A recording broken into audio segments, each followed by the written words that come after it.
आजच्या आपल्या पालघर दौऱ्याविषयी कसा दौरा झाला आणि पालघरच्या विकास कामांबद्दल आपण पाहणी केली, काय सांगाल याबद्दल? आजचा जो दौरा आहे तो विशेषतः ज्या प्रकल्पांमुळे पुढच्या काळामध्ये पालघर जिल्हा हा महाराष्ट्राच्या अर्थव्यवस्थेचं ग्रोथ इंजिन म्हणून काम करणार आहे त्या प्रकल्पांच्या पाहणीचा दौरा आहे।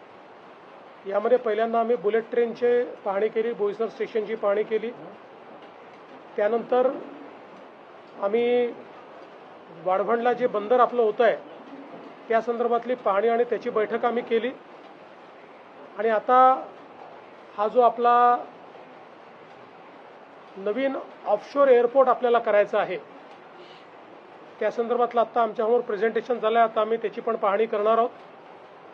जो आपला कोरे बीच आहे त्याच्याजवळ आपण देशातलं पहिलं ऑफशोर एअरपोर्ट तयार करण्याचा निर्णय केला आहे। प्री फिजिबिलिटी रिपोर्टमध्ये ही जागा फिजिबल म्हणून आलेली आहे। आता आजच त्या संदर्भात डिटेल्ड प्रोजेक्ट रिपोर्ट DPR तयार करण्याचे आदेश मी दिले आहेत। आणि विशेषतः ही जी जागा आहे या जागेला एअरपोर्ट करत असताना आपला जो उत्तन विरार सी लिंक आहे त्या सी लिंकपासनं केवळ 5.25 किलोमीटरवरील जागा आहे, त्यामुळे ती सी लिंक वाढवून 5 किलोमीटरची अजून त्याच्यात भर घातली तर थेट उत्तन विरार सी लिंकची आपल्याला कनेक्टिव्हिटी मिळेल। म्हणजे मुंबईपासनं पूर्ण कनेक्टिव्हिटी इथपर्यंत मिळेल। जवळपास हा 50-52 किलोमीटर तिथपासनं येणार किंवा मुंबईच्या एअरपोर्टपासून येणार आहे। नवी मुंबई एअरपोर्टपासून 59 किलोमीटर हा 69 किलोमीटर हा येतो आहे।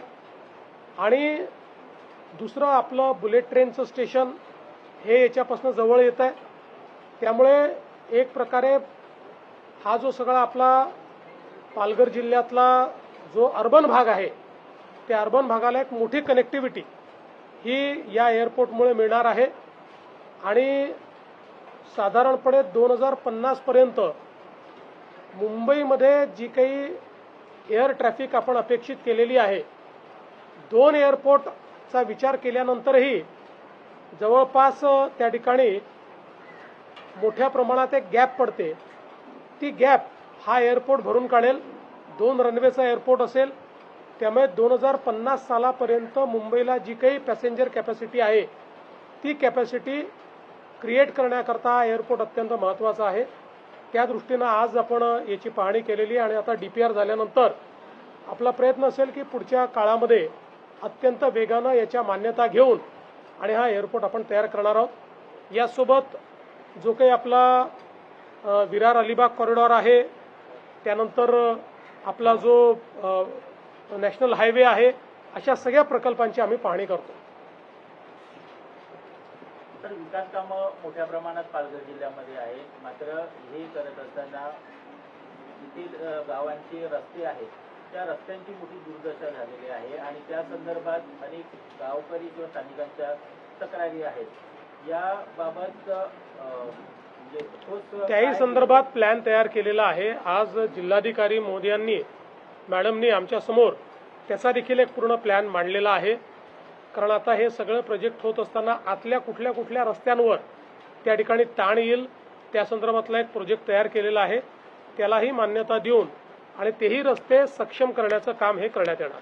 तर पालघर जिल्हा हा आदिवासी बहुल जिल्हा आहे, मोठ्या प्रमाणामध्ये इन्फ्रास्ट्रक्चर आपण या ठिकाणी वाढवतोय, वाढवण बंदरासारखा प्रोजेक्ट येतोय, मात्र या ठिकाणच्या अनेक काही मूलभूत सुविधा आहेत की जिथे आरोग्याची समस्या आहे, कुपोषणाचा प्रश्न आहे, अशा याकडे आपण कसं सरकार? मला असं वाटतं की या संदर्भात ऑलरेडी सरकारने काम सुरू केलं आहे।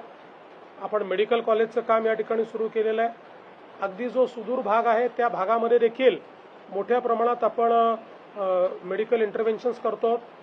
आपल्याला कल्पना आहे की गेल्या काही वर्षांमध्ये पालघर जिल्ह्यामध्ये कुपोषण हे आम्ही खूप मोठ्या प्रमाणात कमी केलेलं आहे। आज तीव्र कुपोषित बालकांच्या संख्येमध्ये प्रचंड घट हा या ठिकाणी झालेला आहे। आणि विशेषतः आदिवासी आमचे जे आहेत त्यांना आपल्याला लाईव्हलीहूड जास्तीत जास्त काय देता येईल या संदर्भातले कार्यक्रम आपण हातामध्ये घेतलेले आहेत। कारण आमचं एक या ठिकाणी जे मिशन आहे त्या मिशनमध्ये या पालघर जिल्ह्यातले आदिवासी, पालघर जिल्ह्यातले मच्छीमार यांचं योग्य पद्धतीनं जोपर्यंत विकास होत नाही तोपर्यंत या विकासाला अर्थ नाही. त्यामुळे त्यांना सोबत घेऊन त्यांच्या विकासाचा विचार करूनच हा विचार आपण केलेला. ट्रॉमा केअर सेंटर आणि ट्रॉमा केअर सेंटर जिल्हा रुग्णालय ही निधी अभावी अजूनही रखडलेले आहे. कुठल्या निधीची अडचण नाही, निधी दिला आहे.